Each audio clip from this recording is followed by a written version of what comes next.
Hi bikers, நீங்க புது bike வாங்க போறீங்களா? புது பைக் வாங்குற பிளான்ல இருக்கீங்களா? புது பைக் வாங்கி முடிச்சுட்டு அந்த இன்ஜினை எப்படி செட் பண்றேன்னு சொல்லிட்டு யோசிச்சுட்டு இருக்கீங்களா? அப்ப இந்த வீடியோ உங்களுக்கு தாங்க. ரெடியா? ரெக்கார்ட் பண்ணிக்க. டெலிவரி எடுத்ததுக்கு அப்புறம் சேல்ஸ்மேன் உங்ககிட்ட ஒரு வார்த்தை சொல்லியிருப்பாங்க, சர்வீஸை பத்தி சொல்லியிருப்பாங்க. முக்கியமா ஃபர்ஸ்ட் சர்வீஸை பத்தி சொல்லியிருப்பாங்க. அவங்க என்ன சொல்லியிருப்பாங்கன்னா 1000 கிலோமீட்டர் அச்சீவ் பண்ணிட்டீங்கன்னா நீங்க சர்வீஸுக்கு கொண்டு வாங்க, அப்படி இல்லைன்னா 1 மந்த் முடிஞ்சாலும் சர்வீஸுக்கு கொண்டு வந்திருப்பேன்னு சொல்லியிருப்பாங்க. ஆனா அது அவங்க தெளிவா சொல்லியிருக்க மாட்டாங்க. இதுதான் பேசிக்.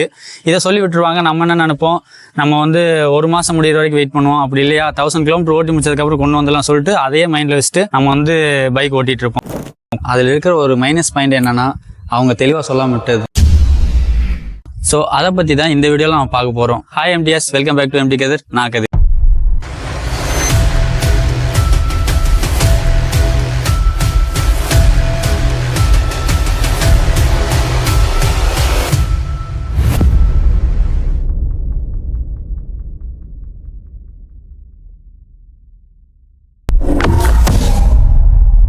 இப்போ இதோட அர்த்தம் என்னன்னு பார்த்தீங்கன்னா, நம்ம புது பைக்கு வாங்கினதுலேருந்து 1000 கிலோமீட்டர் அச்சீவ் பண்ணுறோம் பார்த்தீங்களா, இந்த இடைப்பட்ட காலம் தான் ரன்னிங் பீரியடு இல்லைனா பிரேக்கிங் பீரியட்னு சொல்லுவாங்க.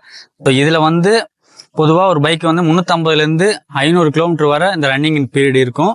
நம்ம யூஸ் பண்ணுற இந்த ஹை சிசி வண்டி, அதாவது 155 சிசிக்கு மேலே வந்துட்டாலே 1000 கிலோமீட்டர் தான் பைக்குக்கு ரன்னிங் பீரியட் கொடுப்பாங்க. இது அவங்க தெளிவாக சொல்ல மாட்டாங்க. நீங்கள் 1000 கிலோமீட்டர் அச்சீவ் பண்ணிட்டீங்கன்னா கொண்டு கொடுத்துரு, இப்படி தான் சொல்லுவாங்க. நாம தான் அதை எப்படி ஓட்டணும், எப்படி மெயின்டைன் பண்ணணும்னு சொல்லிட்டு தெரிஞ்சுட்டு தான் அதுக்கப்புறம் சர்வீஸ் பண்ணணும். ஓகே பைக்கர்ஸ், இப்போ ரன்னிங் பீரியட்ல என்னெல்லாம் பண்ணணும், என்னெல்லாம் பண்ணக்கூடாது, இது அப்படியே நம்ம ரெண்டா பிரித்து இப்போ நம்ம விளக்க போகிறோம். இப்போ ரன்னிங் பீரியட்ல என்ன பண்ணணும்னு நான் சொல்லிடுறேன். இப்போ பைக் டெலிவரி எடுத்ததுலேருந்து 0 to 1000 கிலோமீட்டர் அந்த கேப் இருக்குது பார்த்தீங்களா, இதில் RPM லிமிட் நீங்கள் 7000 வரை தான் மெயின்டைன் பண்ணணும். 8000 9000 கூட போகலாம். அதுக்கப்புறம் நீங்கள் போயிட்டீங்கன்னா VV ஆக்டிவேட் ஆயிரும், புல்லிங் பவர் அதிகமாகி உங்கள் இன்ஜினை ஸ்பீடாக அதை ரன் பண்ண வச்சிரும். ஸ்பீடாக ரன் பண்ணக்கூடாதுன்னு சொல்லி தான் இந்த RPM லிமிட்டை 7000 நான் மெயின்டைன் பண்ண சொல்கிறேன்.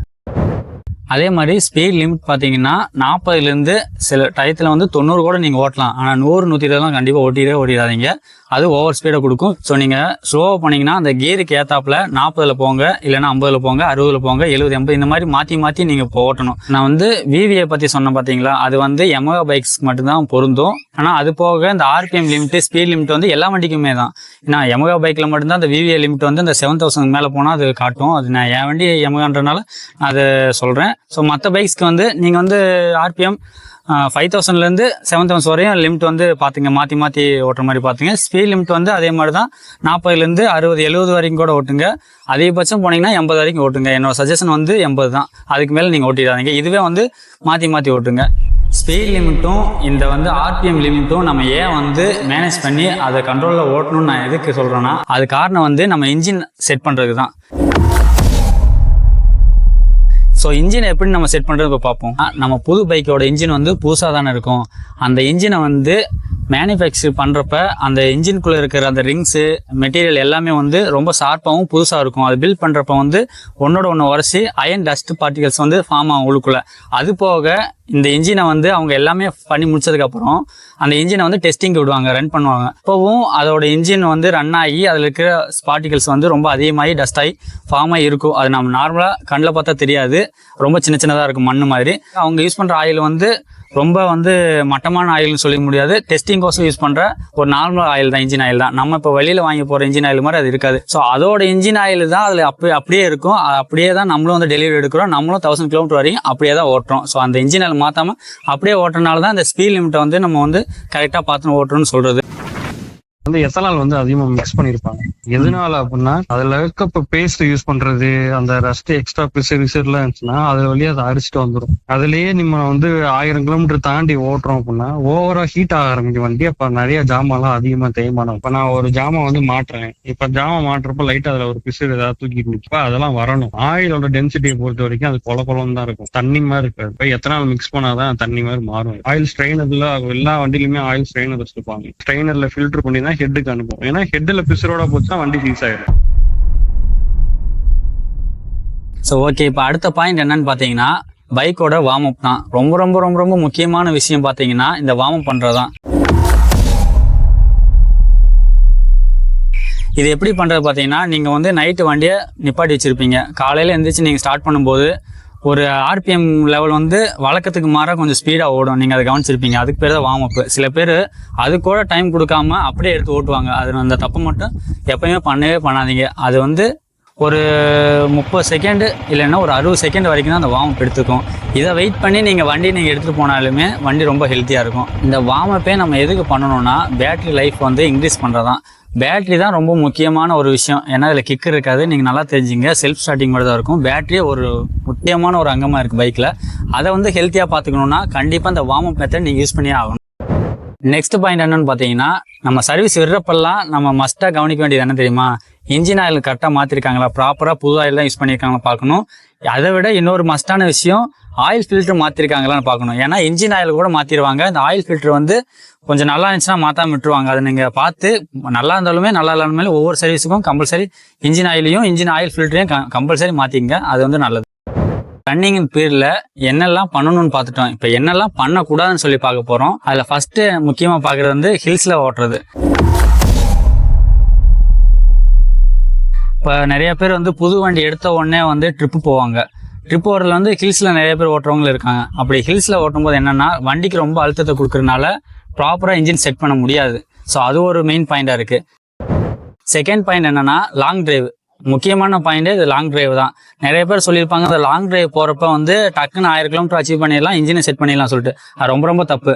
லாங் டிரைவ் போகிறது தப்புன்னு சொல்லல. லாங் டிரைவ் போங்க, நீங்கள் பிரேக் எடுத்து போகணும். எப்படின்னா உங்களுக்கு இல்லை வண்டிக்கு. இப்போ ஒரு 50 கிலோமீட்டர் ஒன்ஸ் நீங்கள் பிரேக் எடுத்தீங்கன்னா அந்த இன்ஜின் வந்து ஓவர் ஹீட் ஆகும்ல. ஏன்னா நான் சொன்ன மாதிரி இந்த ஆயிலே வந்து ஒரு 80% எத்தனாலுக்கு அந்த ஆயில் எப்போ இருக்குன்னு நீங்களே பார்த்துங்க. சிந்தட்டிக் ஆயிலெலாம் கிடையவே கிடையாது. ஒரு நார்மல் ஆயில்ன்றனால ரொம்ப ஹீட் ஆகும். ஒரு 20லேருந்து நீங்கள் 50 கிலோமீட்டர் போனாலே ஓவர் ஹீட் ஆயிரும்.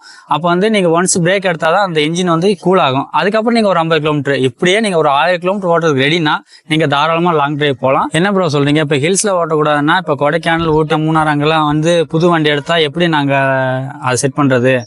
நாங்கள் ஹில்ஸில் தானே இருக்கோம், ஹில்ஸில் தானே ஓட்ட முடியும்னா நீங்கள் ரொம்ப மேடான பகுதி, ரொம்ப அழுத்தம் கொடுத்து ஏற்றுற மாதிரின்ற இடத்துல இல்லாமல் ஸோ நார்மலாக ஹில்ஸ்லேயே வந்து ஃப்ளாட்டான பிளேசஸும் இருக்குது. நீங்கள் அந்த இடத்துல கூட நீங்கள் 1000 கிலோமீட்டர் வந்து சும்மா அப்பப்போ போயிட்டு ரஃபாக கூட ஓட்டி ஃபஸ்ட்டு 1000 கிலோமீட்டர் அச்சீவ் பண்ணி ஃபர்ஸ்ட் சர்வீஸ் விட்டுருங்க.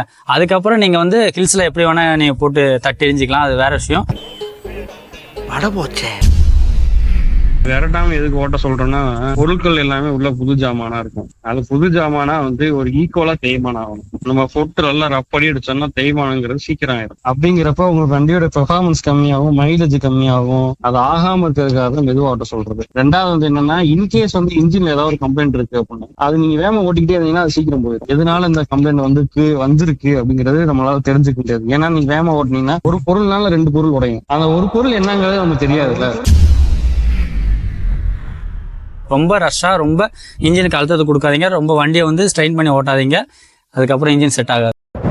அதே மாதிரி வந்து ஆயில் சூஸ் பண்ணுறது ரொம்ப ரொம்ப மஸ்ட்டு. நீங்கள் வந்து கம்மியான விலையில் ஆயில் கிடைக்குதுன்னு சொல்லிட்டு வாங்கி அதை இன்ஜினை கெடுத்துக்காதீங்க. அதை பற்றி நல்லா யோசிச்சு தெரிஞ்சு இந்த சிசிக்கு இவ்வளோ ஆயில், இந்த மாதிரி ஆயில் தான் யூஸ் பண்ண சொல்லிட்டு அந்த ஆயில் யூஸ் பண்ணுங்க. இதுக்கு வந்து ஒரு 100-200 தான் டிஃபர் ஆகும். ஸோ அதை பார்த்துட்டு நீங்கள் வந்து இன்ஜினை கெடுத்துக்காதீங்க. ஒரு நல்ல இன்ஜின் ஆயில் எதுக்கு நம்ம வந்து யூஸ் பண்ணுறோன்னு பார்த்தீங்கன்னா உங்களுக்கு மைலேஜ் நல்லா கிடைக்கும். நீங்கள் மட்டியான ஆயில் யூஸ் பண்ணுறப்ப மைலேஜும் கிடைக்காது, பிக்கப்பும் அவ்வளோதான் கிடைக்காது, உங்களோட பர்ஃபார்மன்ஸும் அவ்வளோ நல்லாவும் இருக்காது. ஸோ நல்ல இன்ஜின் ஆயில் யூஸ் பண்ணுங்க, பைக்கை வந்து ஹெல்த்தியாக பார்த்துங்க.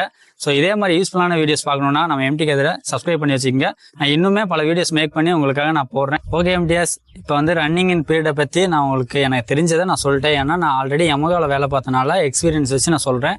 இன்னுமே டீட்டெயில்ஸ் உங்களுக்கும் தெரியும்னா கமெண்ட்ஸாக சொல்லுங்கள். நான் இதை பற்றி ஒரு டீப்பான ஒரு வீடியோ வந்து நான் ஷோரூமில் இருக்க மெக்கானிக்கை கன்சல்ட் பண்ணி நான் உங்களுக்கு தனி ரிப்ளை வீடியோவை நான் போடுறேன். ஸோ இதில் வந்து இருக்கிற விஷயங்கள் வந்து இவ்வளோ தான். இதை நீங்கள் ஃபாலோ பண்ணாலே உங்கள் இன்ஜின் வந்து ப்ராப்பராக செட் ஆயிரும். ஃபர்ஸ்ட் சர்வீஸ் முடிஞ்ச பின்னாடி நீங்கள் என்ன ஆயில் யூஸ் பண்ணணும், எப்படி அதை பார்த்துக்கணும், எல்லாமே அது உங்கள் கையில் தான் இருக்குது. நான் சொல்ல வேண்டியது வந்து ஃபஸ்ட்டு 1000 கிலோமீட்டர் வரை உங்கள் வண்டி எப்படி பார்த்துக்கணும் சொல்லி தான் நான் சொன்னேன். ஸோ அதோட டைட்டில் தான் running in period or breaking in பீரியட்னு சொல்லுவாங்க. இதுதாங்க அது. ஸோ இந்த வீடியோவுமே நான் வந்து எங்கள் ஷோரூமில் இருக்கிற சீனியர் மெக்கானிக்கிட்ட கன்சல்ட் பண்ணி தான் இந்த வீடியோவை நான் மேக் பண்ணது. ஸோ இடையில கேட்ட அந்த வாய்ஸ் ஓவர் எல்லாமே அவர் சொல்லி தான் நான் உங்களுக்கு சொல்லியிருக்கேன். ஓகே, பாய் எம்டிஎஸ். மைலேஜ் என்ன கொடுக்குதுன்னு கேட்டேன். மைலேஜ் 50 கொடுக்குதுண்ணே. 50